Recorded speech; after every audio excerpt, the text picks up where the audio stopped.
ഗുരുദേവനെ വധിക്കൂ, ശീഘ്രം തന്നെ വധിക്കൂ. നമ്മെ രക്ഷിച്ചാലും ഗുരുദ്രോണരെ, നമ്മെ രക്ഷിച്ചാലും.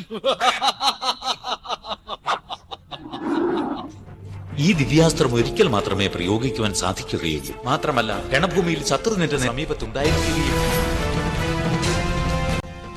അല്ലയോ ദിവ്യാസ്ത്രമേ, ദേവരാജൻ ഇന്ദ്രന്റെ ആശീർവാദമനുസരിച്ച് അങ്ങ് ഒരു തവണത്തേക്ക് നമ്മുടെ ആജ്ഞ പാലിക്കണം. നാം അങ്ങയോട് ആജ്ഞാപിക്കുകയാണ്. അങ്ങ് ഘടോത്കജനെ വധിച്ചാലും